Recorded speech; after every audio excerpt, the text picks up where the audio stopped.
हरिओम. मी अनिल संपत कदम, राहणार वरवण, तालुका दौंड, जिल्हा पुणे. मी हरिओम चिकित्सालयात ट्रीटमेंट घेण्यासाठी आलो आहे आणि इथं ट्रीटमेंट घेतली.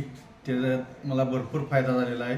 मी याच्या अगोदर पुणे येथे MRI केला. MRI केल्यानंतर मला मानेची गादी सरकली आहे असं सांगितलं होतं. त्यानंतर महिन्या ते दीड महिन्याच्या गोळ्या दिल्या होत्या आणि त्या गोळ्या खाल्ल्यानंतर गोळ्या खात होतो तोपर्यंत आराम मला पडत होता. गोळ्या बंद केल्या की परत व्याधी, मानेची व्याधी, हाताला मुंग्या येणे, तळहाताचे आग होणे, बोटं दुखणे असा त्रास होत होता. पण मी आणि त्यानंतर परत इथं 1-2 दवाखान्यात गेलो. परत तेच रिपीट होत होतं. गोळ्या चालू आहेत तोपर्यंत त्रास कमी, गोळ्या बंद झाले की त्रास वाढत होता. त्यानंतर मला माहिती मिळाली की तिथं हरिओममध्ये शिबिर आहे. त्यावेळी मी हरिओम हॉस्पिटलमध्ये आलो आणि इथं ट्रीटमेंट चालू केली. डॉक्टर गणेश हराळ सरांच्या मार्गदर्शनाखाली त्यांनी मला ट्रीटमेंट दिली आणि त्या ट्रीटमेंटमध्ये मला 4 दिवसात इतका फरक जाणवला की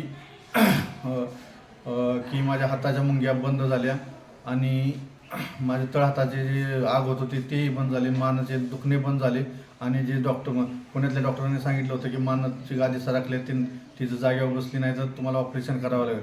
पण आज ऑपरेशनचा नाही ह्याचा काही मला असं काडीमात्र संबंध वाटत नाही. पण आता मी क्लिअर झालेला आहे असं मला वाटतंय.